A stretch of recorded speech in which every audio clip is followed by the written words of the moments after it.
We should be live, and everyone should be able to see us. I hope everyone's able to hear us properly. Sounds like the sound is coming across fine, so we look good. And we're going to be starting in just a moment here. And hello, everybody, and thank you for joining me. I am Michael Voss, Dragon of the Southern Tier, and I am happy to be here with you on No Soundbites Allowed. We're going to have a great show. It's going to be a lot of fun. And we're going to cover a lot of really tough issues today. Hang on. But something I want to start off with, and it's going to seem a little odd to people. I will explain it as we go through, but let me start off with, this is going out to China, to the government of China, not the Chinese people, the government of China. I want you to watch this very carefully.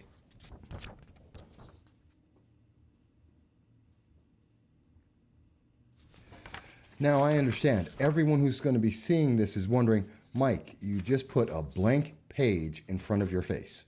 As a matter of fact, I'll do it again. Why am I putting a blank page in front of my face in a live stream? Because China, the government of China, understands exactly what that means and exactly what that is. And I will start off the show by stating very clearly, this channel, No Soundbites Allowed, stands firmly and fully with the people of Hong Kong and the protest that they have against the Chinese government and what it is doing to those people. It's not in the news right now. You're not really hearing anyone talk about it.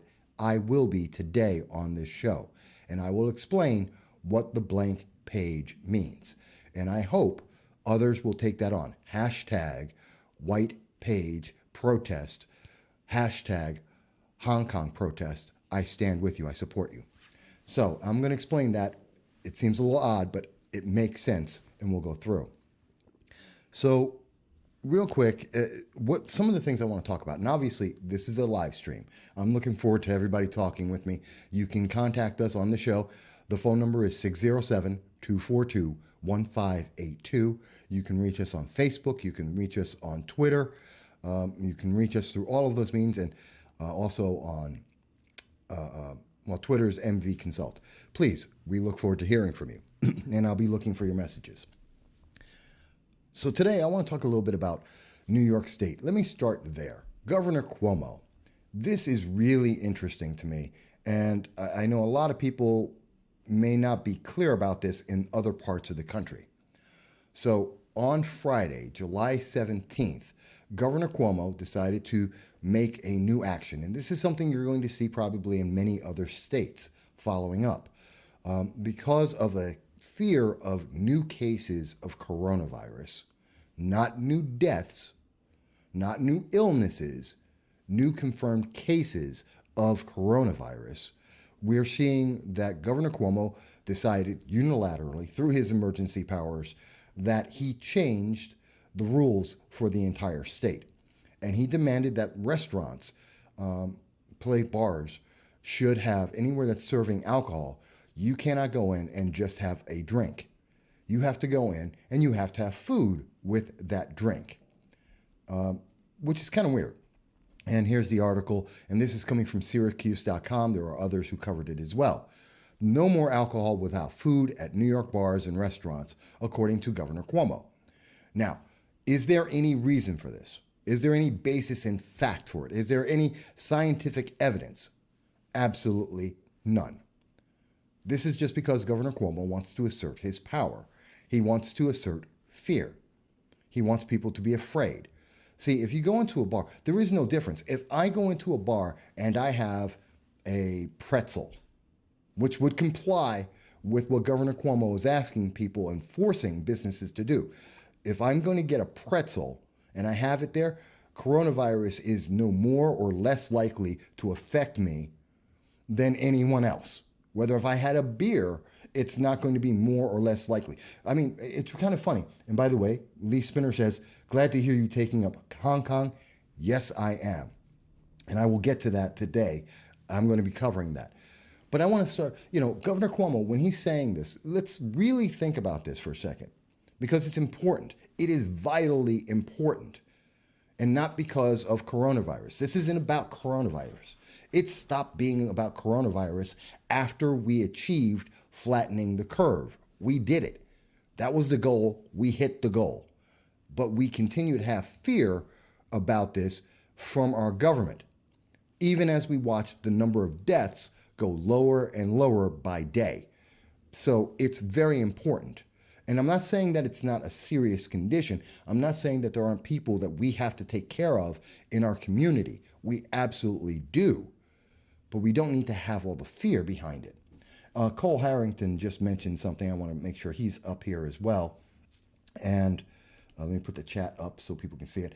And Cole says, my friend, to make a connection between dictatorship and BLM without so much as a mention of the extrajudicial arrests happening in Portland and planned nationwide as per DHS seems disingenuous and opportunistic from my vantage point.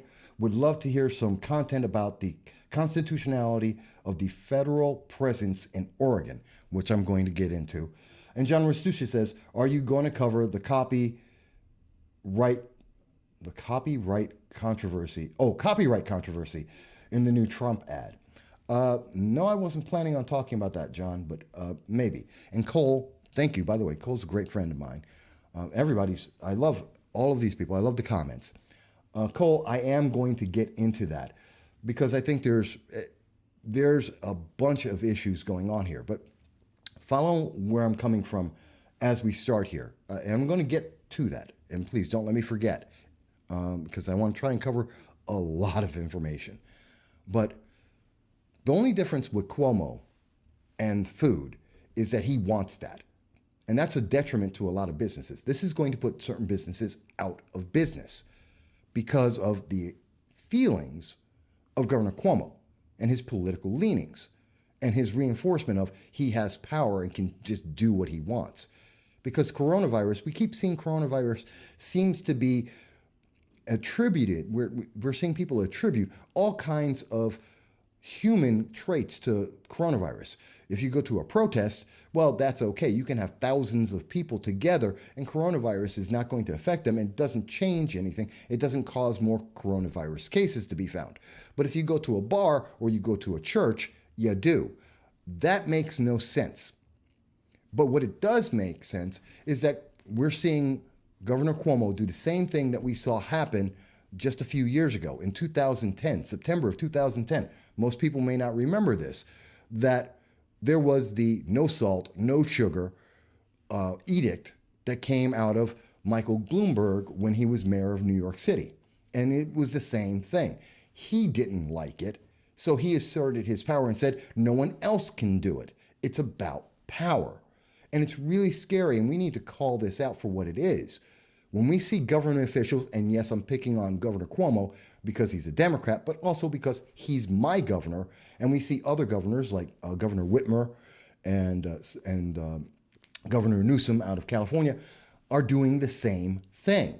They're using the excuse of coronavirus, the fear of possible deaths, the number of cases increasing to be able to do things that no one would ever allow them to do otherwise.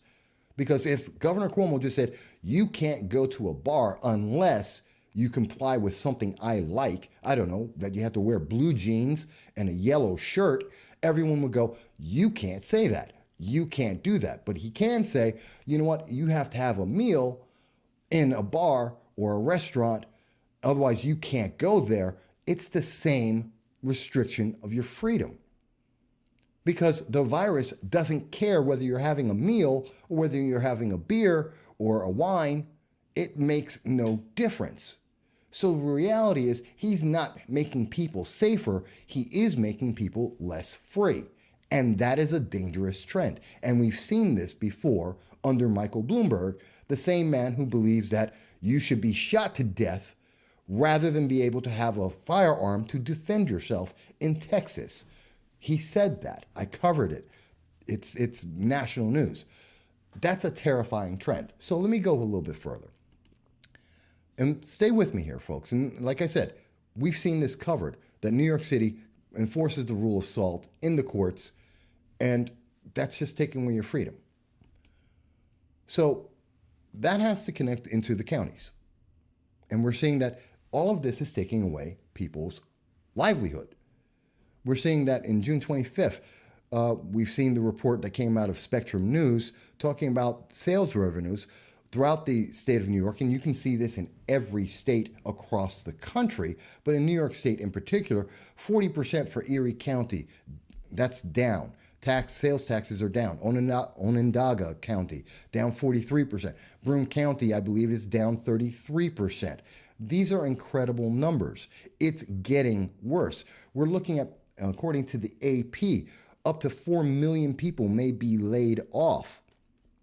That is a huge, huge number. Again, that's a June 24th article. People are terrified and they're afraid of going outside. And the fear is leading to some incredible numbers. According to New York State Association of Counties, you're looking at Broome County could lose as much as $29 million or 22% of its revenues for the year 2020 going into 2021. And that's because we're watching a government, things like fear. You can't do this unless you comply with what I want, which isn't making you safer. It's not making things better. And that's a trend we're seeing all over the place. And I see Thomas Gunn mentions, good job, Mike. Thank you, Jeff. Lee Spinner mentions, I can understand not allowing seating at the bar for safety purposes, but this is just a way to force new tax revenue with mandating food purchases. Well, you're right, Lee, but that's assuming that the bar has food to serve. And that's a problem. You're assuming that they have that. What if they don't? What if people don't want to have the meal? What if people, through their rights as an American, say, I don't want that. I'm not going to go out to have a full meal.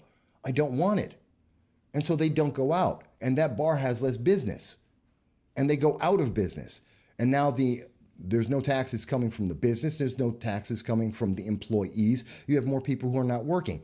This is about power. It's not about the people. And that's the danger, because it's not making you safer. That's the biggest thing I have to emphasize here and what we should be calling out. This doesn't make people safer, because the bar can have the isolation, have the separation of people. It's not making you safer. It's making you less free. And this is part of the new norm. And that new normal is, and I'm going to be stepping away from this for a second. I'm going to go over, and I haven't forgotten what you said, Cole. I'm going to come back to Portland in a second. But we're seeing that this is a trend where we're seeing groups take over more and more power, and they're assuming, and it never ends.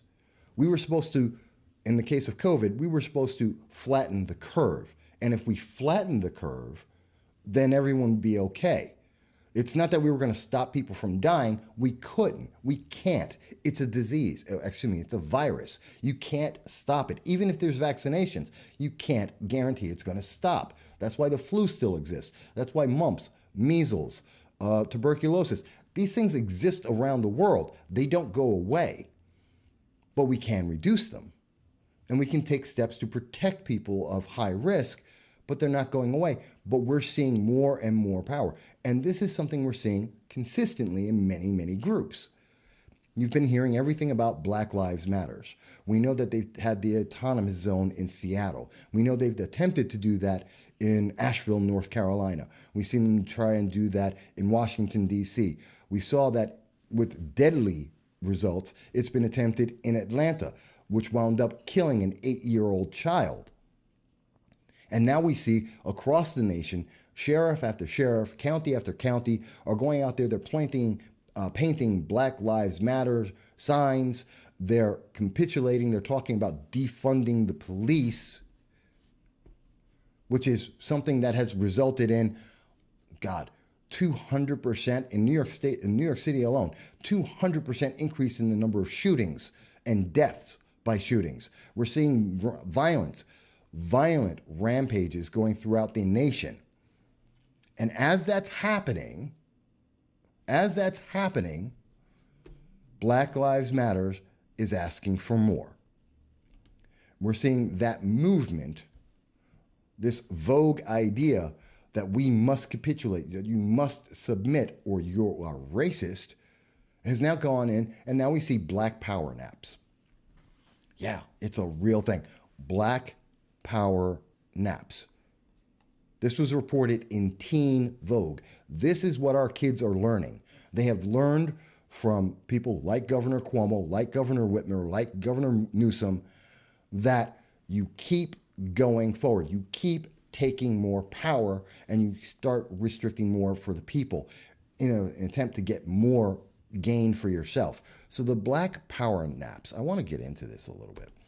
And then I'm going to come back to some of the other stuff. This all connects, folks. It really does. But you got to look at it all. So the black power naps, which was reported on July 10th at Teen Vogue. And as always in the show, at the end, you'll see in the description on YouTube, you'll see all of the links of everything we're talking about so you can read it for yourself and understand it for yourself, whether you agree with me or not. So the black power naps, the whole idea behind this is that 20 and 21-year-olds are tired. They're tired, and they're tired because of slavery. And part of the reparations that they want to receive is the ability to take a nap. I can't believe this. This is stupid. This is stupid, okay? They're saying that because slavery existed, black people today, black Americans, African Americans, must have the ability to have naps. Because white people get to have naps, and white people get to sleep better, and white people are racist. And if you disagree with them, you are racist. That is essentially the concept that they are putting out here. That because you're black, you're going to have less sleep. Because you're black, you have less sleep because there is institutional racism in America, and we have to give you a reparation of sleep. I don't understand, and here it is. I want to get to it. To help resolve the chronic lack of sleep, the founders of this movement are calling for reparations. Yes, they are looking for an ease to the many burdens that might prevent black people and people of color from sleeping, like systemic racism, socioeconomic struggle, and more. But they're also looking for the opportunity to rest and have leisure time that will allow people to dream and heal. Are you kidding me? Are you seriously kidding me? We're talking, there are people out there who are saying, oh, look at this trend. Now we're going to grab more power. So now they want, I don't even know what they want out of this, but what they do want is to take away your rights and freedoms. They want to take away, they want equity. They want to take what you have and give it to someone else. A redistribution of wealth. That is redistribution of wealth. That is equity. I'm going to take from you and give it to someone else, not because they have earned it, but because we're just going to take it. Because it's about power. It's because it's Governor Cuomo saying, hey, you just can't go to a bar unless you listen and do what I say. You have no rights. Your rights are subordinate to someone else saying this is what you can and cannot do. And that really troubles me because we are hearing people talk about reparations where they're talking about, oh, we want to give $151 million to every single African American, which is only one of the estimates out there about reparations. And this one is being quoted by Newsweek on July 17th, on Friday, 2 days ago. And it goes back to the same idea. They're talking about billions, if millions and billions of dollars being divided to an unknown number of people, something like 40 million people, at the least 12 to 13 trillion dollars and upwards of $151 million. This is ridiculous. Again, we're taking from others to give to someone because someone said so. You don't have any choice in it. They don't want the government, they don't want to put this up to a vote. And really, if we want to do this, this should be a national vote. This should be a national referendum. This should be coming from the federal government and say, is that what we want to do for reparations? If we're going to do reparations at all. Is that what we're going to do? But we shouldn't take away from people, and we shouldn't have a small group of people say, we feel like this is what you have to do, and you're going to do it, otherwise you're a racist. And at the end of the day, they're really talking about power. And the thing that really gets me about this is all because of George Floyd. If you listen to Black Lives Matters, if you listen to the Black Power movement, they will tell you over and over again, well, this is because of George Floyd. We've come to a point in the nation where we understand George Floyd is the reason why we need to take care of black people in America and people of color in America. And that has to do with our sleep. That has to do with our money. That has to do with whether we can go to bars or not. It's all connected. It's all about power. At the end of the day, it's always about someone is saying, you don't have a power to live your life. We're going to control your life for you. And I have to tell you, I disagree with that. And this is just this empirical kind of reaction is troubling to me. Now, by the way, folks, if you disagree with me or you agree with me, you can always call in at 607-242-1582. Or you can leave me, as you can see, you can text in on YouTube or on Facebook, and I'll be happy to hear your comments, and I want to address that. And always remember, you can always please subscribe. So I'm going through a lot of stuff here, and I'm trying to get through that so I can properly answer some of the questions, like Cole's question about what's going on in Portland, because I think it's part of the same thing. It's part of the same thing that we're talking about here. Because when we're talking about Portland, what we're really talking about is Antifa. We're talking about a conflict that has, just like in Seattle, the local government has completely failed. Just like in New York State, it's completely failed. Cuomo's killed thousands of the most at-risk individuals in nursing homes, and that's I call that a failure. You're looking at, in Seattle, you're looking at the Chaz, the Capitol Hill Autonomous Zone was created and literally took 500 people from their homes and put them into a territory, a captured zone that they had no choice on, that destroyed businesses that are never coming back to that area, that disrupted people's lives for a month up until children were being killed. And this is the same thought. And that's because they want more. They want to defund the police. They want you to get paid reparations. They want to have power naps. And it's all in the same groups of people. They want what you have. They want to control your life. They want to micromanage your life. Over and over again, these things are all about the same thing. Who has power over you? Not the Constitution. Sometimes not even the government. But somebody wants to have power over you, and you don't get a choice. And if you disagree, well, then you must be evil because you want to see people die from COVID, even though they're not. Some are, but those numbers are down. Or you're a racist, sexist, homophobe. Which has none of this has any bearing in fact or reality. But they're going to say it anyway because you don't want to be called a racist, sexist, homophobe. You don't want someone to think you're evil and want to see old people die. So you're not going to speak up, and they get to take away more of your power. They get to have more control over your life, and thus is the new normal. And in Portland, I understand some people are very upset that we have the federal government stepping in and arresting people. And I understand what you're saying there, Cole, but here's the thing.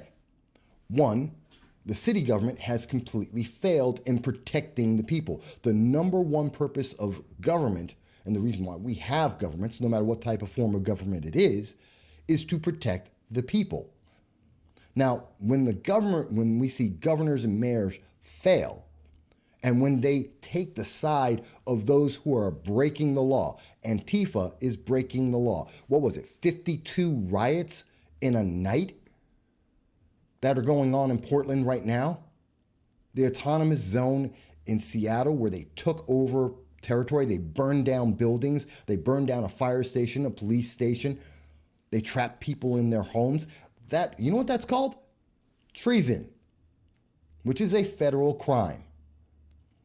And if the state government is not willing to take action to protect its own people from roving bands of a domestic terrorist organization, and Antifa has been declared a domestic terrorist organization because of their use of violence to impose their will on others, whether they like it or not.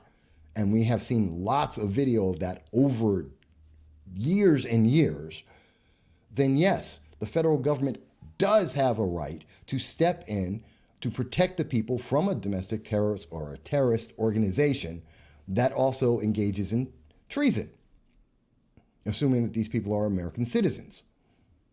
Now, do I have a problem with the federal government stepping in and arresting people for destroying property, for endangering lives, for attacking human beings, other American citizens, to supplement the work of the city, which has failed those people? No, I don't really have a problem with that, as long as we are able to identify where are those people going. If they are being detained and they are being arrested, which they can be, do they still have the rights of due process of law? Of course they do. And as long as they receive that, I have no problem with it. Because if the governor won't take care of the people, if the mayor won't take care of the people, or they're incapable of doing that because they're ineffective in government, then yes, we should see someone step up and take care of the people. Because the other choice is that you will have a militia form up as they can, and they legally have a right to do so, and they will go out and do that. But that is a form of escalation. And I have no problem with the militias when they follow the law. But we also see that Antifa has a wonderful predilection, a propensity, a history of escalating violence whenever they are confronted by anyone that says, oh, we don't agree with you. And we see that from BLM as well, Black Lives Matters. When someone doesn't agree, Black Lives Matters becomes very verbally aggressive, if not physically. That's why we had people die in Atlanta, because BLM and their supporters killed an 8-year-old kid. In Indianapolis, Jessica Dottie Whitaker died because BLM said, you can't disagree with us. And that is the same violence, and they are the same groups. If you notice, these are the same groups of people. BLM, and I can't say this absolutely, it is my opinion that BLM, many of the members, and I'm talking about the leadership, not the average rank and file people, but many of the leaders of BLM are in the leadership of Progressive Leaders of Tomorrow, are in Antifa. They're all intermingled. They're the same groups of people with the same ideology, a fringe, fanatical, socialist, progressive ideology. And that's not me saying that. Ask BLM. They have that ideology. Antifa has that ideology. They admit that and have done so on national television. It's not me giving them or attributed to a socialist progressive ideology. That's their message. And that's terrifying. Because again, as I mentioned earlier in the other themes, what we're seeing is this is a group that is asserting itself over you and taking away your rights and your property to use it to their political advantage. And in the case of BLM and in Plot and Antifa, these are secret organizations that have a secret agenda with a secret leadership. That should terrify everyone. We don't know what they're actually up to. They're not a political party. They're not like the Democratic Party, the Libertarian Party, the Conservative Party, the Green Party. Even the Communist Party of America is a declared organization with leadership and rules and membership. We have no idea who's in BLM or Antifa. We have no idea what they're going to do. We don't know. And I can tell you that locally, in the meetings that I personally have been involved with, members of Plot, Progressive Leaders of Tomorrow, have advocated violence against other individuals on the basis of the color of their skin. That's called racism. And they're willing to use violence to do that. That's called intimidation and terror. That should be stopped. And if it takes a federal organization to do that, I have no problem with it. Now, if you tell me, Mike, well, that federal organization, that's a little tricky. Again, due process of law is absolutely critical in that. We're aware of it. We are following it. As long as due process of law is being adhered to, I don't have a problem. Not in a failed system where the government cannot protect the people, and that is their number one job. So, and if someone disagrees with me on that, please just tell me about it. I see that Emmy Dayton says, without liberty, we lose the pursuit of happiness. Absolutely. And by the way, it's a pursuit of happiness. You don't have a guarantee. No one has ever guaranteed, and you should never have a guarantee of happiness. Because if someone is guaranteeing your happiness, they are guaranteeing your life, and they are controlling your life. You don't get a choice anymore. They get to define what happiness is for you, and they will give it to you, and you get nothing more, which means you often get much, much less. So the pursuit of happiness, we have the right to fail. And that right to fail has created companies like Apple and Microsoft and Amazon and Google and Facebook. They exist because MySpace failed. Other companies fail. It goes hand in hand.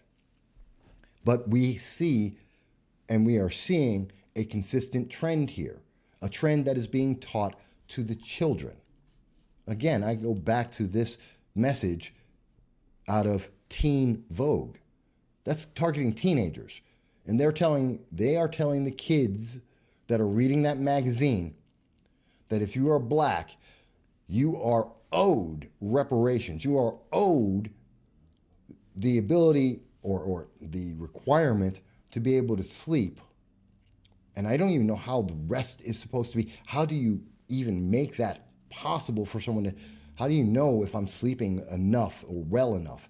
It's insane. But it is owed to black people. And if you disagree, you are a racist. And they're teaching that to our teenagers through the media.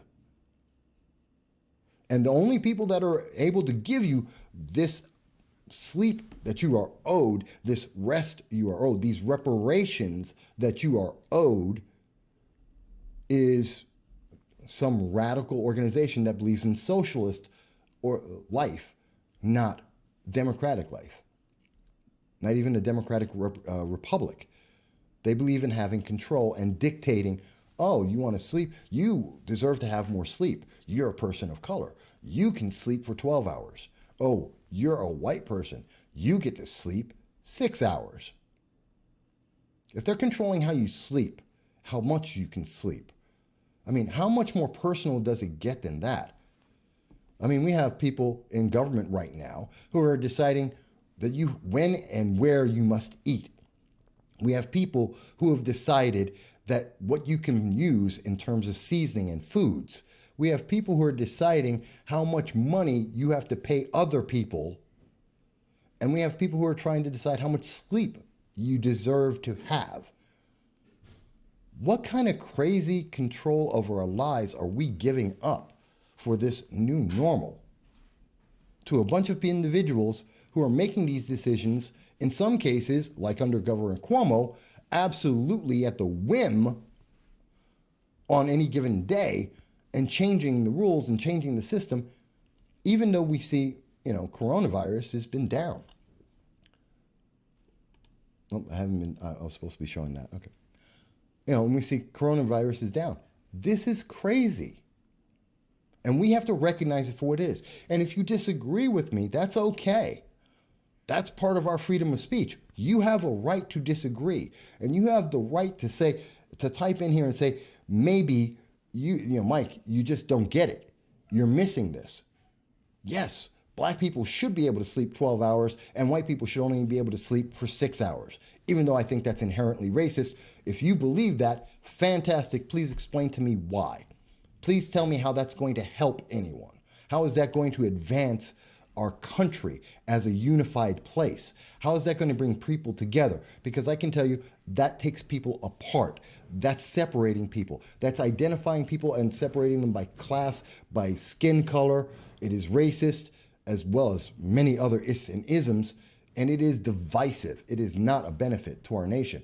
Just as it is not a benefit to our nation when we have individual governors deciding how and where you can eat, how businesses can or cannot be opened, and they change that on a daily basis.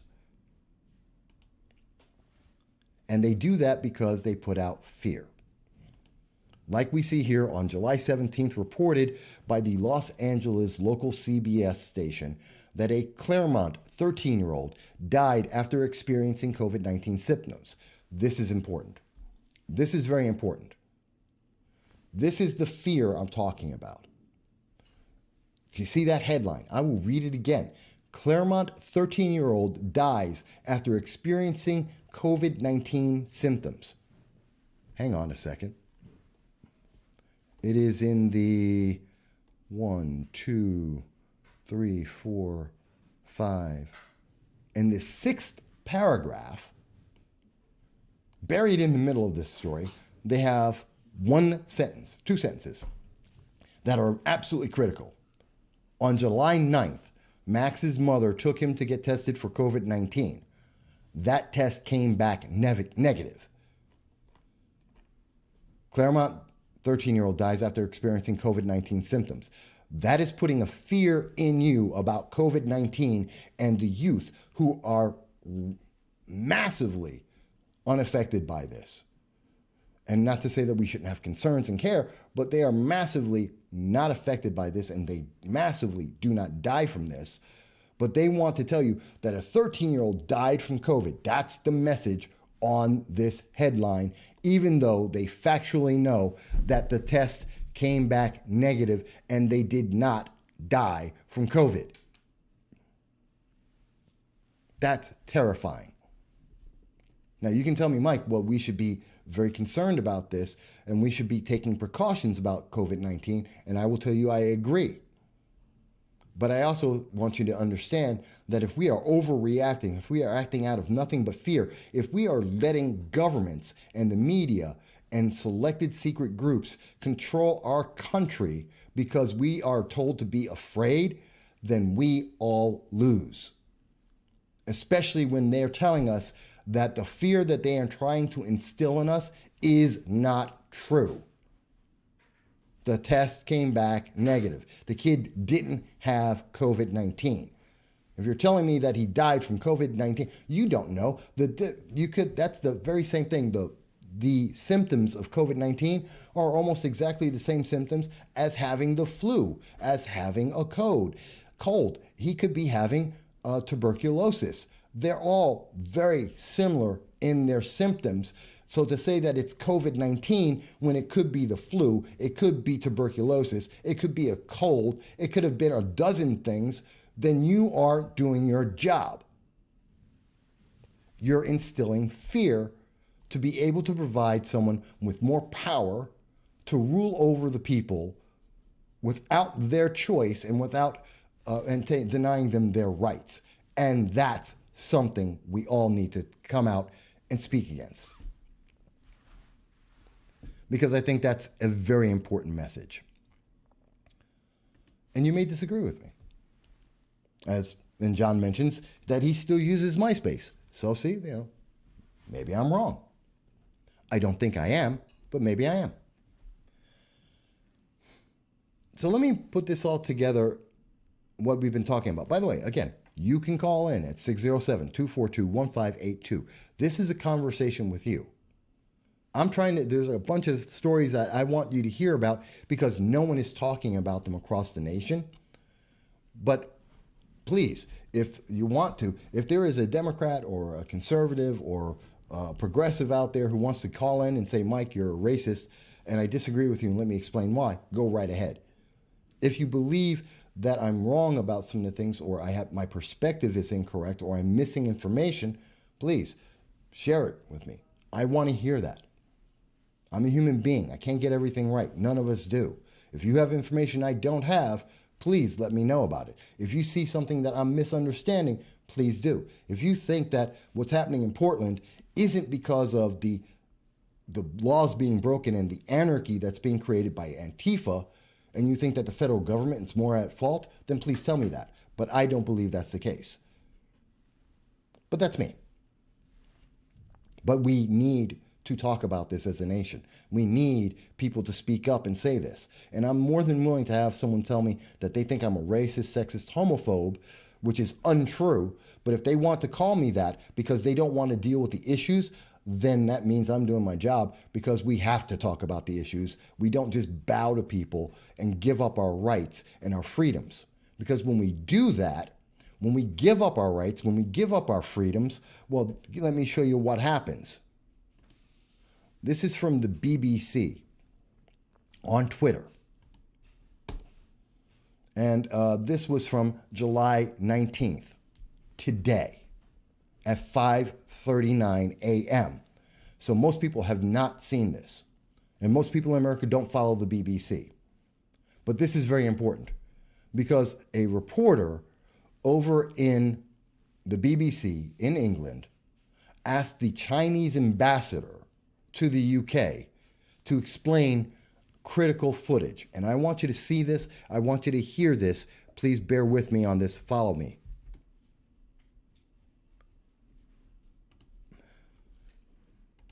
Let's look at some very disturbing drone footage that's been widely shared around the world.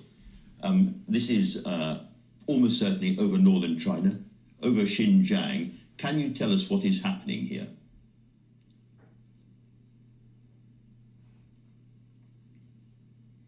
I cannot see, this video. This is not the first time you show me. I still remember last year you showed me what is happening in Xinjiang.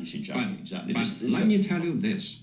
Xinjiang, have you been to Xinjiang yourself? No, I never have. Xinjiang is regarded as the most beautiful place in Xinjiang. There's a Chinese saying, you do not know how big China is. Ambassador, that is not beautiful coverage, however, is it?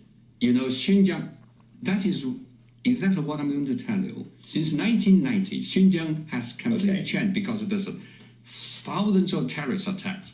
People cannot... That was 10 years ago. Can I ask you why people are kneeling, blindfolded and shaven and being led to trains in modern China? What is going on there? I do not know where you get this videotape. Sometimes you have a transfer of prisons and prisoners, in any country. But just what is happening here, Ambassador? I do not know where did you get these video clips. These have been going around the world. They've been authenticated by Western intelligence agencies and by Australian experts who say these are Uyghur people being pushed on the trains and taken off. Let me tell you this. The so-called Western intelligence keeping up make this a false accusation against China. They said 1 million Uyghur has been persecuted. You know how big, how many population Xinjiang has? It's just about 40 years ago. It's 4-5 million. Now it's 11 million people, and people say, we impose, we have ethnic cleansing, but the population has doubled in 40 years. I'm so sorry to interrupt, but according to your own local government statistics, the population growth in Uyghur jurisdictions in that area has fallen by 84% between 2015 and 2018. 84%. That's not right. I said, I gave you an official figure. You ask me, I give you this figure as a Chinese ambassador. This is a very authoritative figure. In the past 40 years, the Uyghur population increased, the population in Xinjiang increased to double. The population doubled. So there's no so-called restriction of the population. There's no so-called forced abortion and so on. Okay, so let me explain what we were just saying there and why this is important. And by the way, Britt, I see Britt Vaughn, I can't disagree with you at all, enjoying hearing the truth. I am glad that you enjoy that. Thank you for commenting. So let me explain what we just saw there and how this ties in. What you just saw is a ambassador to China talking to the news media, and he did not do anything that was, he was asked, why are people being chained up and put on essentially concentration cars and disappearing to somewhere no one knows in the world? Why is that happening? And the ambassador said, hey, did you know that's a beautiful city? That's not an answer. And then when he said, well, no, please answer the question for me. No, you just don't understand. Maybe they're prisoners. So he changed the subject. First, it's a beautiful place. Maybe they're prisoners. Hey, by the way, the population is going up. He's not answering what is happening to these people. He's totally avoiding that. And he is trying to give every single different answer he can to get away from what is the government of China doing to its people. What apparently looks like a scene that came straight out of Schindler's List or any of the documentaries and information and life survivors that we have heard who talk to us about what happened in Germany in World War II, where people were shipped off to Auschwitz, never to be seen again. People that in the communist revolutions of both China and in the Soviet Union, people being shipped off to gulags, never to be seen again because the government didn't like what they had to say. Because what you're seeing with this is exactly the same thing, in my opinion, as what we see coming out of Governor Cuomo, what came out of Governor Bloomberg, Mayor Bloomberg, what we've seen out of the movement with Black Lives Matters, and the fear that is being instilled in people by the news media. This all comes together because it's the same exact thing. We're seeing a small group of people taking control of the power and deciding whether or not you get to have your freedoms. And if you don't, they are escalating the ways that they can punish you. If you don't want to do what Governor Cuomo says in terms of a mask and seating in a bar, then he's going to punish the bar, therefore punishing you, and closing the bar in many cases, or a restaurant, as he's closed many other businesses. And that's why Maine's in my area and almost up to 15% of businesses are closing forever. We're seeing these small groups, these individuals taking power and then distracting you with a different idea and not telling you why they are doing this. Okay? When I hear this group in this article telling me that, oh, black people and people of color are owed reparations because of slavery, and this is the 20th century, and we have iPads and iPods with more information than the Library of Alexandria at the fingertips of almost every single American in the nation, where over 70% of the nation have computers and have access to the internet and have TVs and more information and more luxury than roughly 96% of the world. Our poor are richer than 72% of the poor, of the rich and the average person in the world. And you're telling me that you have to have reparations and one group of people should benefit and have more sleep than another group of people. How long until that one group of people, some group of people, are going to be leading around another group of people, just like in this video, where they're going to be rounded up by the government so that they can be shipped away because they had the wrong idea? Because some secret group or some small portion of the government decided, you know what? They don't deserve to be around you anymore because they have the wrong idea. They have the wrong ideology. They don't agree. That is a terrifying thought, and we should be terrified of this because that's where this all leads. We have seen that every single time when socialism is brought into as a political idea, that political ideology is brought into government, every single time, faster or slower, it always results in the same thing. People being herded up and disappearing forever because the government or some small faction of the government doesn't like them. You know where else that happened? Venezuela. In the space of a decade, it went from the richest nation in South America and one of the richest nations in the world. And now today, people are starving in the streets. They are fleeing from that nation en masse. There is an outbreak of mumps and measles, according to the World Health Organization, that has been unprecedented, coming from Venezuela and surrounding the rest of South America. And by the way, when they come to America and cross our borders, coming into our nation too. These things always follow the same pattern. A small group continues to gain power, promising that socialism will solve all your ills. If you want to have more sleep, socialism will give you more sleep. If you don't have a car and someone else does, we're going to take their car and give it to you because of socialism. If you don't listen though, be afraid, because something's going to kill you if you don't listen to us. You're going to die if you don't listen to us. And that something could be a disease, or it could be the government putting you in a car and shipping you away to a gulag, never to be seen again. And people say, well, Mike, that's just crazy talk. Except it's happened over and over and over again in history, the very same history that is being torn down in statues and being defaced across the nation by a group of people who want to rewrite the history about who's the good guys, who are the bad guys, what were they trying to achieve. That same group of people are changing the history that we need to remember so that we do not repeat it. I don't know. Maybe it's just me.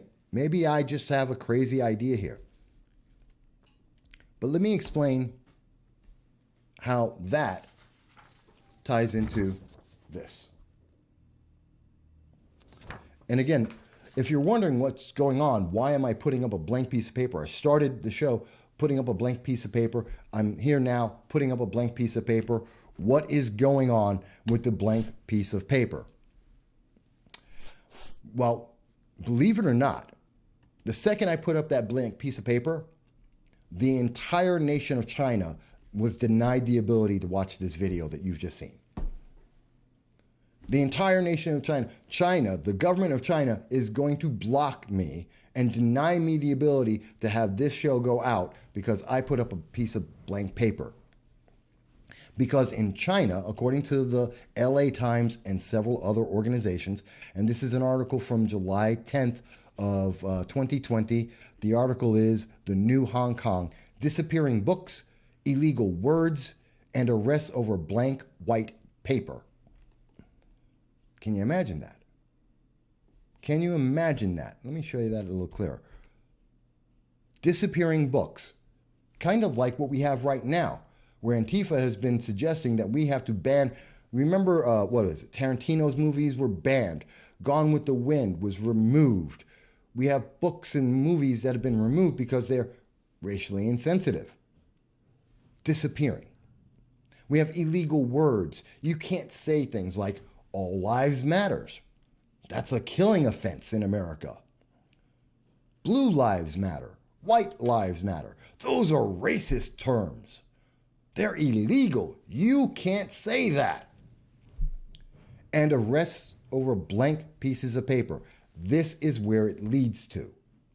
You can't say right now in America, I don't agree with the mask. That means you're evil and you want someone to die, even though that's not the case. Even though we flatten the curve like we planned to do, which was the only answer we have for this because there isn't a vaccine and we can't stop it. We can just slow it down. Even with that, all of a sudden, it's now about we have to save every life, which we can't guarantee and we can't do because it's an airborne virus. And it didn't matter because it's the same thing we were doing when we told people you can't have salt and you can't have sugar. Because someone said, I don't like it. And you can't smoke in a bar because I don't like it. And it's for your health and safety. It's the same people who are saying that you don't get enough sleep. So we're going to make sure you get sleep and someone else doesn't, based on the color of your skin alone. And guess what, folks? When we decide things because of someone's skin color, that's racism. I don't care if it's black people in charge of it or not. It's still racist. It's based on someone's color of their skin. It's not about them as a human being or an American based on the Constitution and their rights. It's based on skin color. That's called racism. I don't care who's the one doing it. And all of that leads to a government that starts usurping power and starts pulling people away. And by the way, Cole, you had asked me about this before, and I want to bring it up to you again. This is not what's going on in Portland. Portland, the people are not being arrested, thrown into a boxcar, and shipped off to a gulag, never to be heard from again. They have due process. Are they being picked up in the middle of a riot where they have been warned that they should not be because violent crimes are being enacted and curfews are being put in place? Curfews that the local government doesn't care about because they want the riots, they want the violence, they want the fear because it allows them to have more power, like Governor Cuomo, to be able to control people's lives.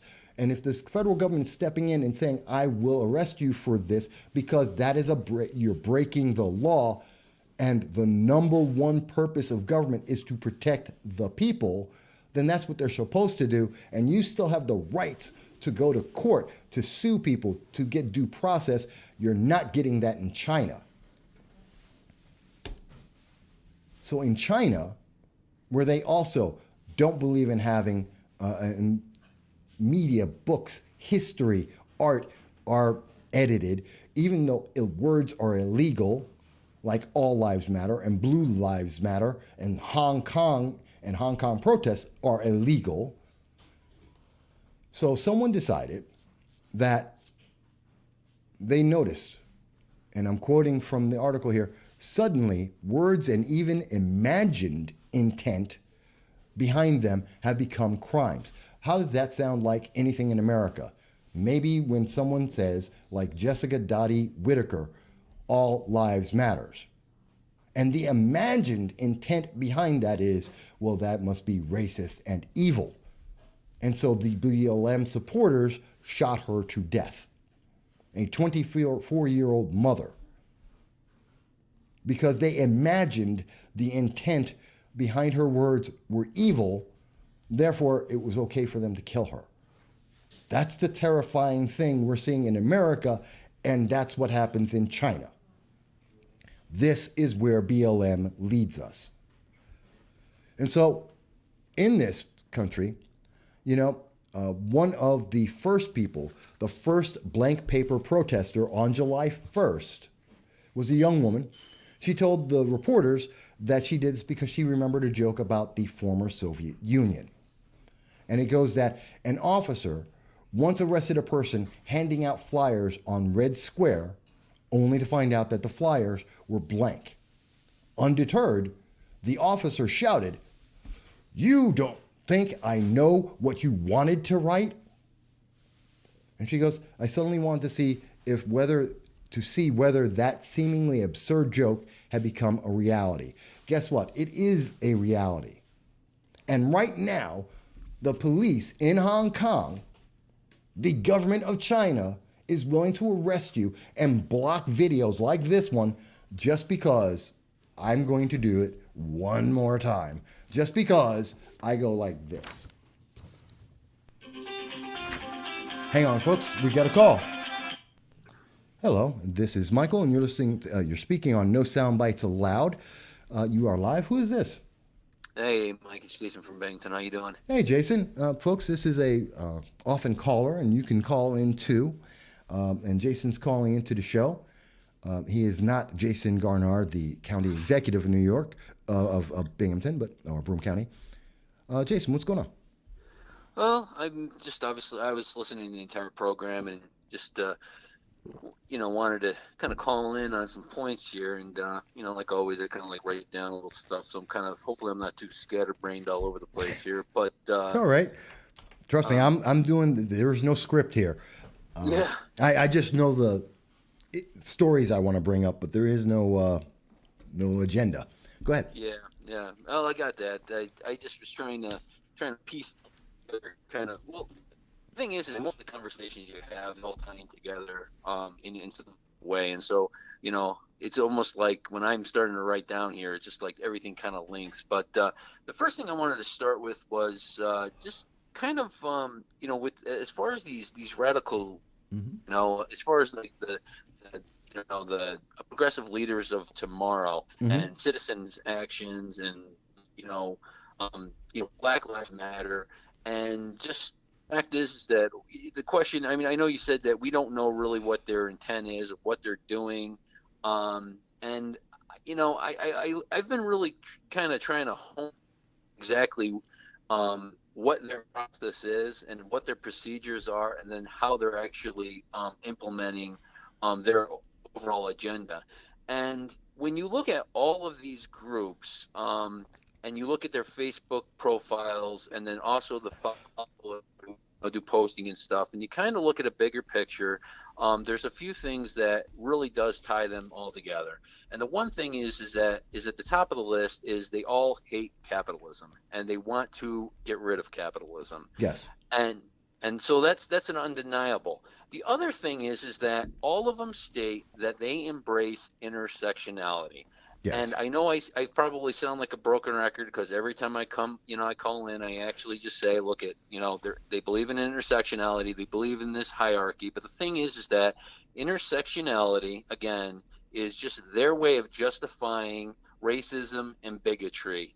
And in their way of implementing intersectionality, anybody who they can shame into embracing intersectionality then has to pretty much buy into the entire religion, because it technically is a religion, that they believe. And so, I look at what you were talking about as far as this sleep and, some of these other things with reparations. And you have to ask the question, is how the heck or hell would they be able to possibly get anybody to embrace this with any sort of common sense? And you're like looking at different individuals, because I mean, right now we got two parties. You got a Republican basically, and you have, the Democrat Party. So how are they going to get any sort of leeway in this? Well, the thing is that with the Democrats, as we speak right now, is that you see a number of them all of a sudden kind of being blackmailed into accepting this intersectionality philosophy. And so pretty much what it does, it gives power to the individuals depending upon the hierarchy. For example, if you happen to be a Democrat in the Democrat Party right now, and you happen to be white, and the individual who has a grievance or is trying to tell you, what they believe or how reparations should be redistributed, then you have no choice but to actually listen to them. And to not do so, that makes you a bigot or a racist. And so when somebody presents the idea of, hey, you know what? I mean, people with skin that happens to be black need more sleep. Well, guess what? The people who have bought into this intersectionality, and if any of the Democrats have, then they have really put themselves in a situation to either accept it or to be defined as a bigot or a racist. Well, let me interject something here. Sure.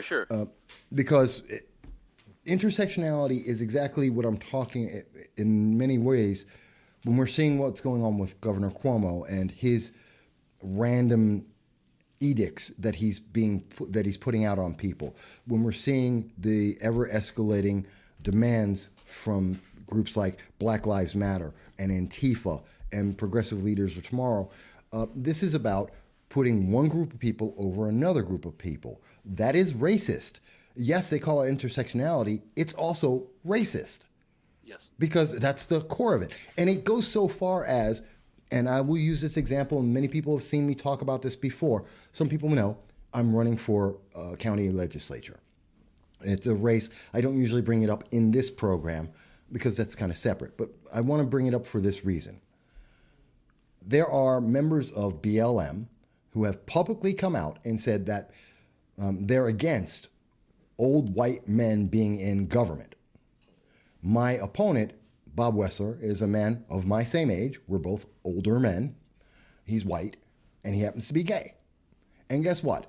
I'm not black enough for BLM. And they publicly have said that people should not vote for me because I am not black enough because of my political beliefs, and that you should vote for my opponent, who's a white male, which they oppose, but he happens to be gay as well. So he, by definition of him being gay, apparently makes him blacker than me, and therefore they should vote for him, even though he's the same old white man that they oppose being in government in the first place. When you accept intersectionality, when you accept that there is individuals or a small secret group of people who are trying to control your life from beginning to end, then you have to assume, you have to believe this crazy illogic, and that crazy illogic always leads back to both what we're seeing here on the screen right now, the Chinese ambassador explaining away that they are taking people apparently to gulags, and his answer is, it's a beautiful city. And when we get to see that China is arresting people to throw them in the gulags because they hold up a blank piece of paper because they're assuming you wanted to write something they didn't like on it. That's the insanity. So that's what intersectionality is. I mean, a lot of people don't think of that word. When you think of intersectionality, you are thinking of sexism, racism, not homophobia, but you're ranking people based on ideologies that change every day, and they justify their prejudice and bias because, well, you know, it's okay because we have that bias. Your bias is wrong. Ours is good. And that's crazy because that ultimately leads to, yeah, I have a blank piece of paper and ooh, you said something bad on that. You wanted to write something bad on that piece of paper. Therefore, you don't deserve to be a human being. That's what I think of intersectionality, if that makes sense to you, Jason. No, that was perfect. You really just tied, completely into what I was saying. And, like I said, I was looking a lot into these, these groups and their ideology and the implementation of how they are actually proposing their ideology into every aspects of our government. And the one part that really concerned me and bothered me the most is that how they wanted to try to worm their way into the policies of our law enforcement. And now you just said, and we put this, white sheet up in the air, and you said the word imagined intent. Yes. Well, imagined intent means whatever the individual believes that they want. And as we know now is that there is a new term called hate speech. Well, hate speech is simply anything that an individual believes that offends them. And how this works in the chart of the intersectionality, the person who happens to be, on the oppressed, which generally in the case of the Black Lives Matter movement, that would be anybody with a black skin that does not vote for Trump. And what that gives them the power to implement policy. And so what we have here is that I've looked at our own police department here in the city of Bennington, and some of the terms that were used, and we went over this about implicit bias training. Okay, and so this is this is part of this this intersectionality kind of sociology that is now being implemented to our law enforcement to basically re-educate them to change their way that they enforce the law. But pretty much what it will do is it will just actually give them, if they actually don't submit to the training itself, I mean, that basically then they will be defined as being racist. Well, you know what that is, Jason? Yeah. When you listen to these terms, yes, the same thing in China where they're saying it's the imagined intent is the same thing as hate speech, is the same thing as implied bias. This is someone else. In this case, in America, it is a group, a secret society. And I want to close this because I'm not saying that racism doesn't exist. And I'm not saying that there aren't prejudiced people in the world. They are. And they happen to be every color and every type of person in the country, in the world. They all exist. That our country is not the 1950s. We have improved. We have room to improve more. But when people are using hate speech, they're using it, these groups are using it, Antifa, Black Lives Matter, they're using it in the terms of imagined intent and implicit bias. Those are all the same thing. When you listen to these groups use it, it's the same thing. You can't say that because I'm going to assume that means you are evil or you are racist or sexist or homophobe or all of these things, or an ist or an ism. And they make brand new ists and isms every day so that they can achieve a political agenda, because at the end of the day, it's all about who's in charge, who has more power, who gets to decide. And that terrifies me. We're defunding the police because someone doesn't like the idea, the imagined intent they are placing on 900,000 police officers when we see 3 or 4, a small percentage of them, do something wrong. And that is terrifying. Do you agree? Maybe I'm wrong. No, I totally agree with you. And I wanted to actually even further, tie in this entire, big picture with this intersectionality to the incident with Arthur Lather at the university. Now, the thing is that there's the book that I have read, and this is by Sal Alinsky, called Rules for Radicals. Yes, very popular. Yeah, very popular. And it's almost like pretty much the Bible for a lot of these, I would almost say that the leftist community organizers, or a lot of the sociology majors who actually promote this. Well, the interesting thing is that what they did with Arthur Lather, and this was actually, interestingly, was defined by our own former mayor, Matt Ryan, because what they did, they created a straw man out of Arthur Lather by redefining his position and implementing it into the intersectionality hierarchy, then giving justification to actually silence his speech by defining it as hate speech according to their own embraced ideology. And so if I can go into let me mention something for people that's important. Sure. One, if you don't know, folks, Dr. Art Laffer, a internationally renowned Nobel laureate, Medal of Freedom awardee, who is he's an economist. He created the Laffer curve. You may have heard that in the news from time to time.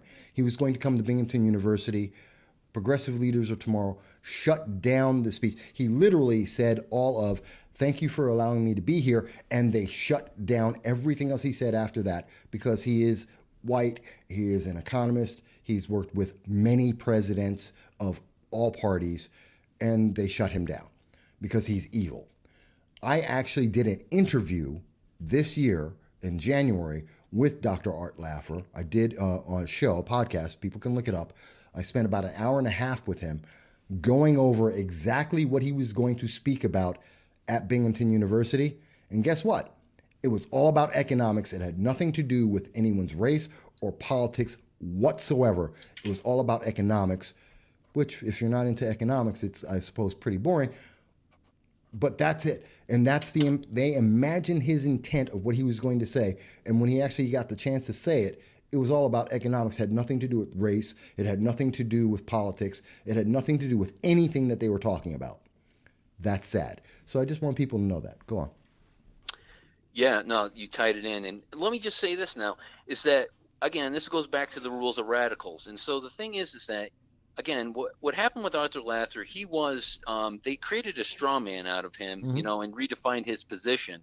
And what happened was the individual who articulated this straw man was our former mayor. And what was very interesting about it, though, is if you read Rules of Radicals, it's like it almost sounded like he actually created the straw man that was going to be used to define their position to justify it perfectly. And what he did was he picked up one it was a newscast where Arthur Lather was stating about the minimum wage, and his position was this.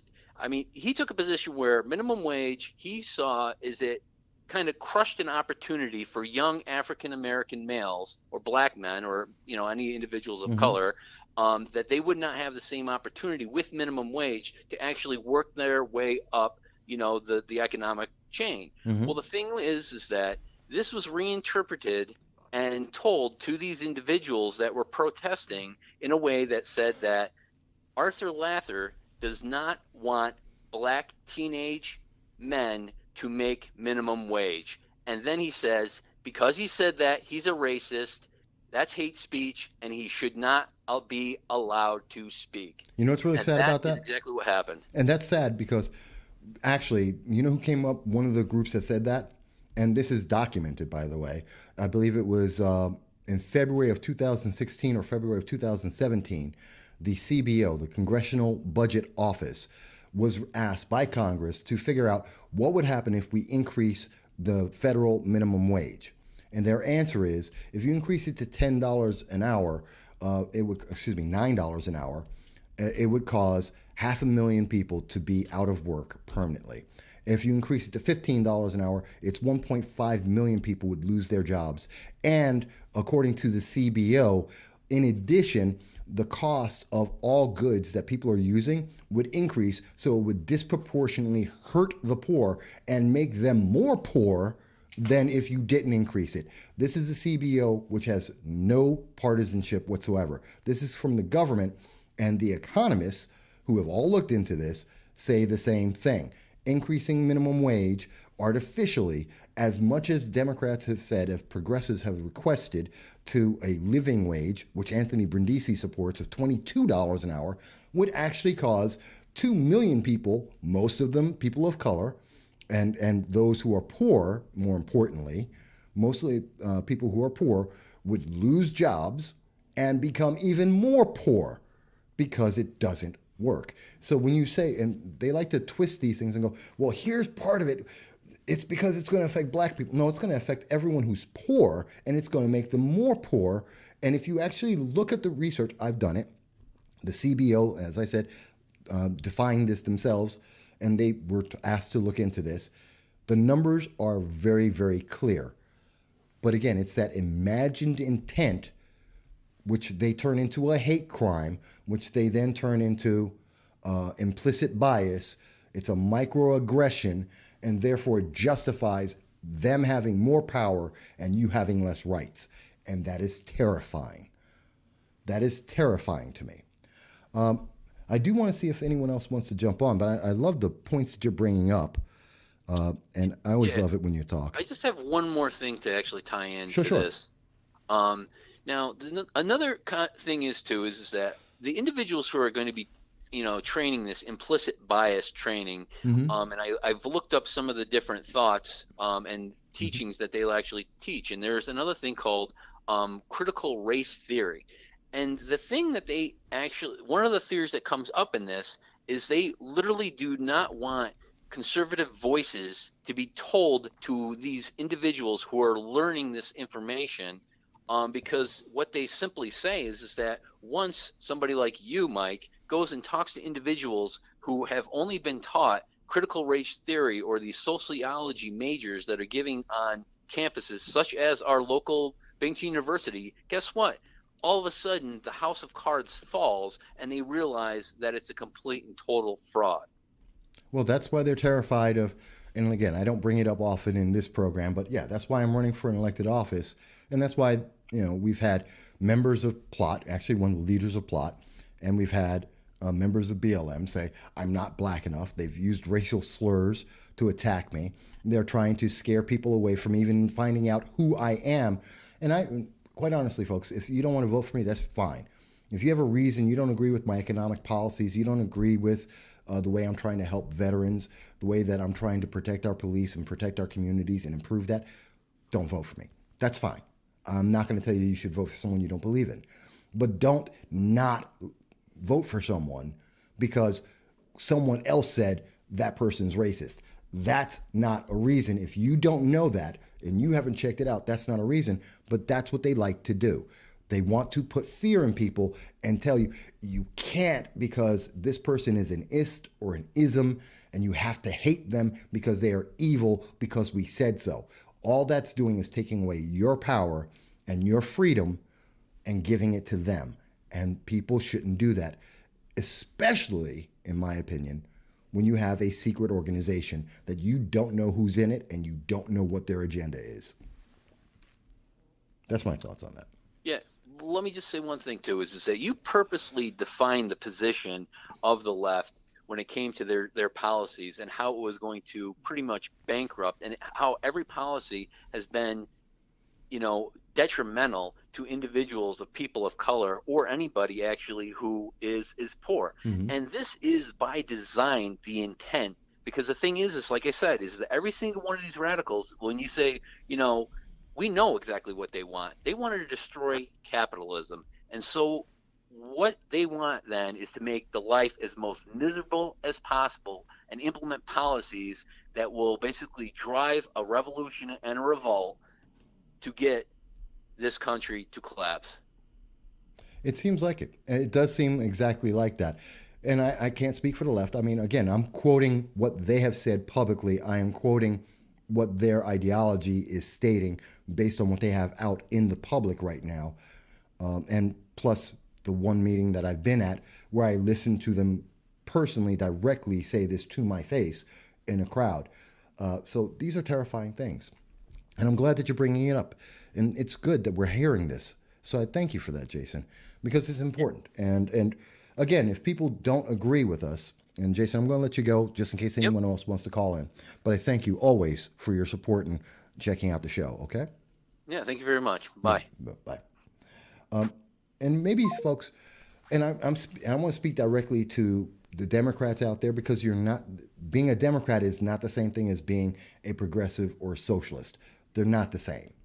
But if you are a Democrat, if you are a socialist, if you are a progressive, and you disagree with what I've been saying, if you don't see the connections that I'm saying here, if you think that the information that I am presenting is not connected in the way that I'm saying, or you think that I'm missing something in that data, please call in or type a message.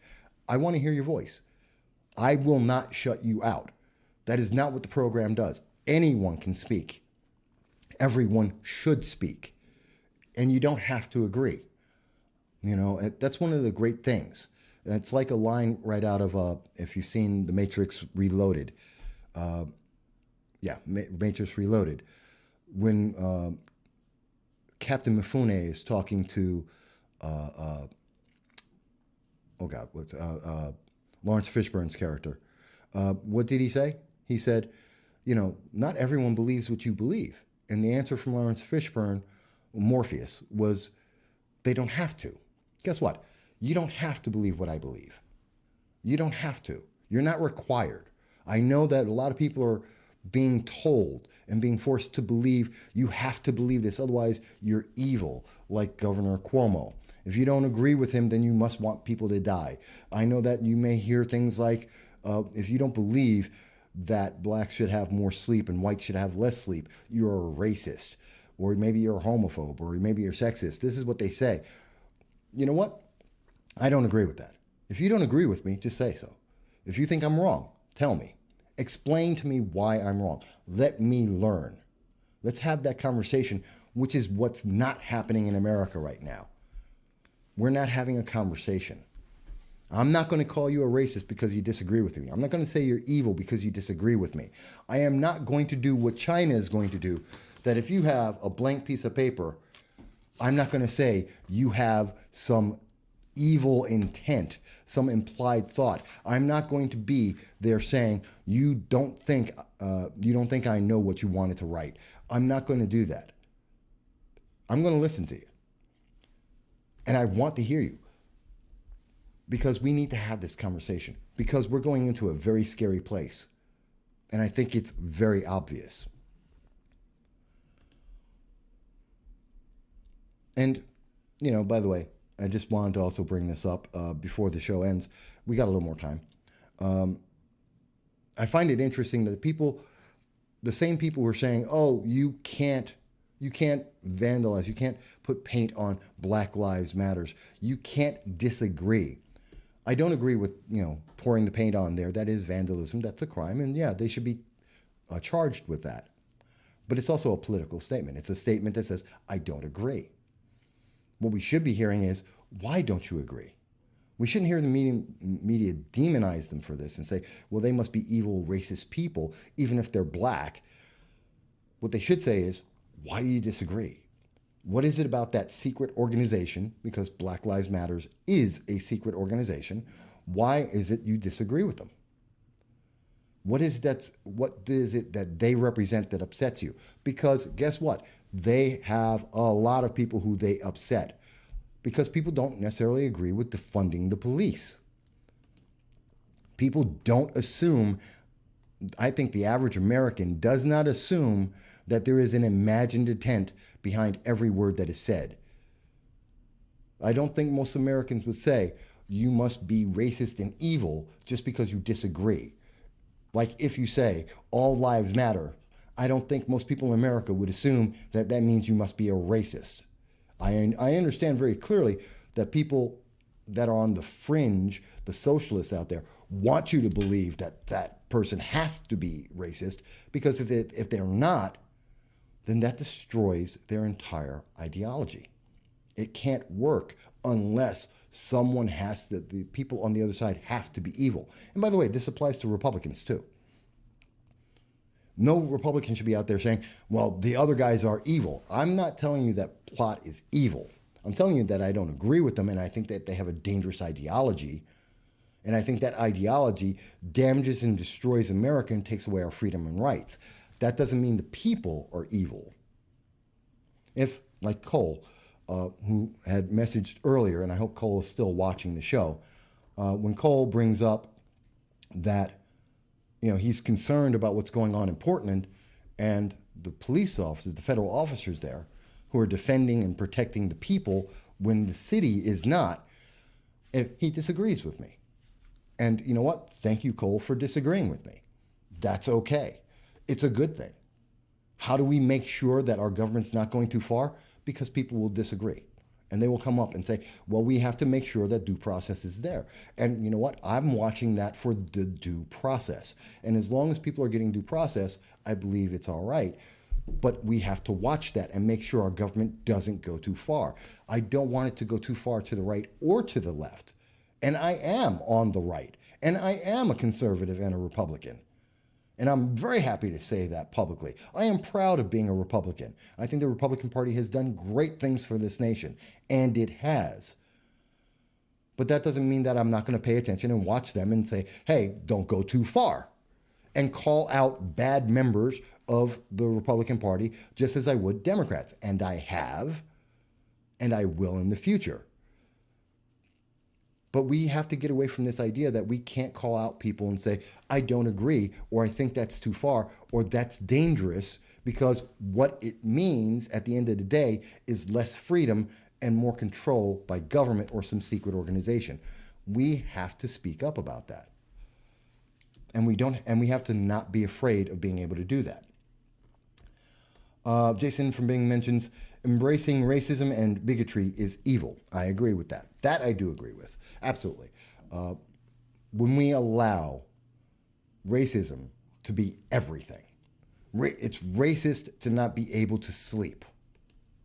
When we have to say, when we are defining sleep, the ability to sleep or someone's amount of sleep as racist, that it is racist if you have to get up and go to work, that maybe you're worried about paying your bills, whether there's a pandemic or not, being worried about paying your bills, when you're saying that that's racist, guess what, folks? We've gone too far. Sleep is not racist. Sleep is sleep. It's like Alexandria Ocasio-Cortez saying, well, the reason why there's crime in New York City is because people are stealing bread. Wait a minute. The fact is, theft is down 15%. Shootings are up 237%. Guess what? People aren't starving in New York City and stealing bread. They're stealing TVs. They broke into Chanel, but they weren't looking for bread. And this isn't about that. Just like BLM right now, today, the demands they are making to get more sleep, to be able to get reparations, to demand defunding the police, that isn't about George Floyd. That's about a political organization taking power. And they're using emotions to manipulate you. Now, if you agree with that, fantastic. You have that right. You're an American citizen. I'm not telling you not to believe that. But what I am telling you is Look at the consequences and where that road leads to. Because where that road leads to, everywhere I have looked, everywhere in history has always wound up being the same place. That goes to a gulag with a government that's shipping people away, never to come back again. We've seen it in North Korea. We've seen it in Soviet Union. We see it in China. We see it in Venezuela. We've seen it in Cuba. Name the socialist country, the actual socialist countries in the world, and you will see this pattern every single time. And it always starts the same way that we're seeing here. That is something I firmly believe and something I'm firmly concerned about. Jason mentions, that is the definition of intersectionality, and all the progressive groups embrace it. Yeah, based on what they've published publicly, yeah, that's true. That's very true. So, folks, let me ask you, and I do have I want to pop in a positive note before anything else, because a lot of people, there's good news in the world. It's not all doom gloom, and it's not all evil horrible. And I do want to mention something that you don't hear a lot about, and we should talk about it a little bit more. And I just want to throw this in here. Chris Evans sent a actual Captain America shield, a replica of what he had in the movie, to a young boy because that boy saved his sister from a dog attack. That was on July 16th. You probably didn't hear a lot about it. Now, mind you, I deal with politics. I don't care about entertainers. I really don't. I don't care what entertainers believe politically. I don't care what positions they have. I don't care what Jay-Z thinks. Jay-Z's a multimillionaire who goes to foreign countries and gets treated like royalty. He doesn't live among the people. I could care less what he thinks about it. I don't care what basketball players or football players, what they think. I don't care about Colin Kaepernick, who's a multimillionaire because he lives in America. And he would never be a multimillionaire if he lived anywhere else but America. So I don't care what his politics are. He has a right to have his politics, but I don't care about it. But I do care when they do things that make sense. I like Don Cheadle trying to save the people of Darfur, which I believe in very strongly. And with Chris Evans, this is a wonderful thing he did for some kid. And he should be commended for that. And I don't care about his politics. I don't care what he believes politically or what side he votes for. You know what? We need more stories about that. About good people who've had success in their life because America isn't a horrible, evil country. And they take the opportunity to do something for someone and lift them up. And you wouldn't be able to do that in other countries. But Chris Evans is able to do that because we're in America. Whether he agrees with my political beliefs or not, whether he believes with yours or not, we're able to do something great because, you know what? We're in America. And we're able to hear about that because we're in America. And I think that's something we need to say more. Just a thought. Because it's not always just doom and gloom and horrible news about what's going on politically. But we're going to be here for, I'm going to give it another 5 minutes or so. And folks, if you want to call in, you can reach us at 607-242-1582. And you can call in just like Jason from Binghamton had done. Or if you want, you can send us a text.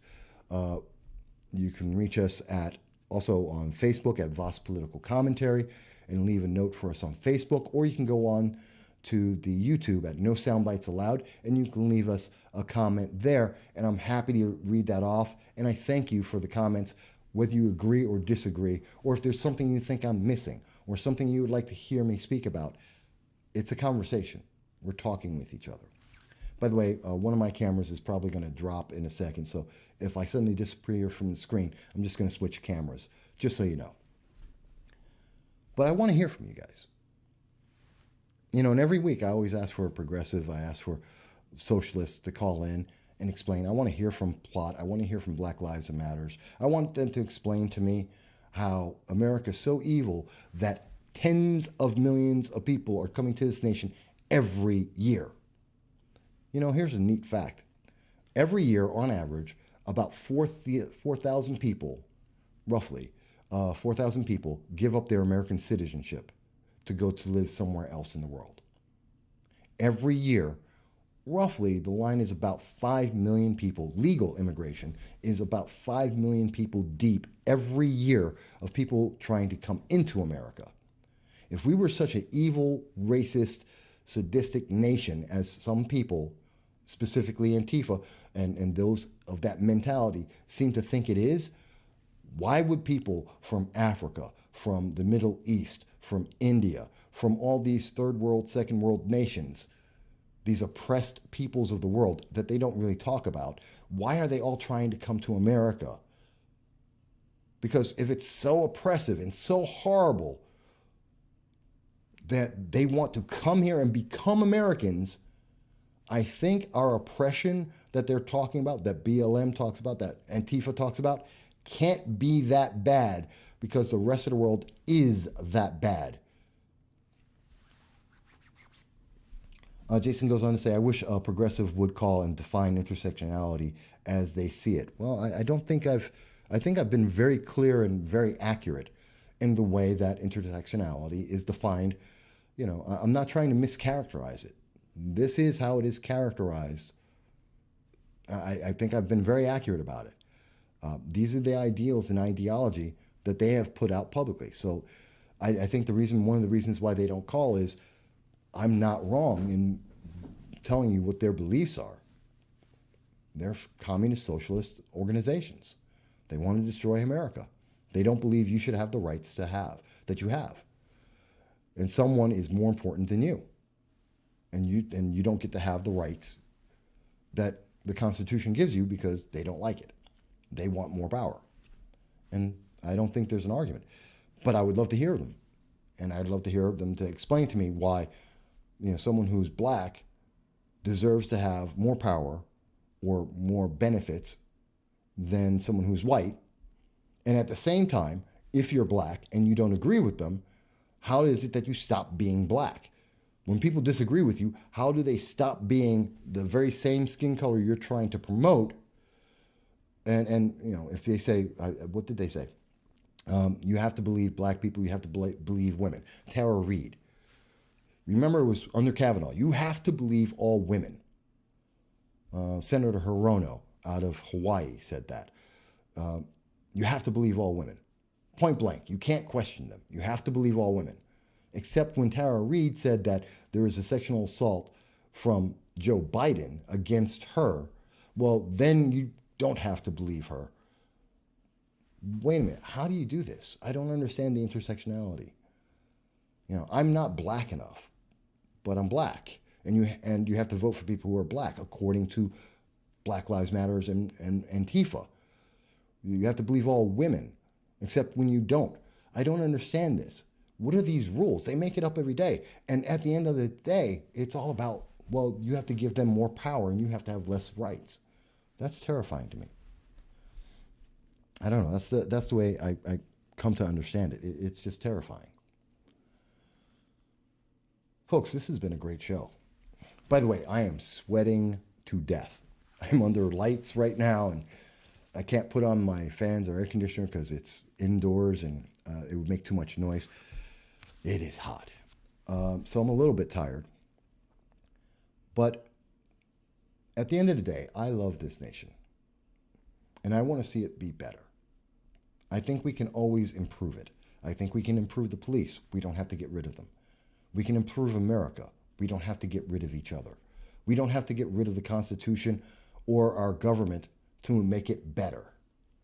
We just need to be Americans, and we just need to talk to each other. And we have to respect the fact that we all have different ideas. We've had different lives, and we have different perspectives and different goals. And when we work together and accept that sometimes we're going to compromise, it's okay. We have a better nation. It's when we start tearing each other down and not hearing each other and not being willing to accept and understand what are the consequences of the choices we're making, that's when we run into the problem. When we demonize people and say, you're a sexist, a racist, a homophobe, an ism, and stop listening, that's when we failed each other. So with that said, I want to thank you guys for listening. Please, if you've enjoyed this, do subscribe, share the video, let people know. because obviously China's not going to do it. And obviously YouTube and Facebook and Google, they don't like it. And if you disagree, thank you for getting this far into the video. You know what? Send me a text. Tell me why. I can always improve. I'm not beyond that as well. Let me know how I can improve the show. And I always look forward to hearing from you. Folks, I want you to have a great Sunday. I want you to have a great life. Oops. Yep, like I said. Oops. Yep, like I said, lost the camera. So that means it's time to go. So folks, thank you. I love you. I love America. And I look forward to seeing you again next week, Sunday, 2:30, with your thoughts and your comments. Thanks a lot.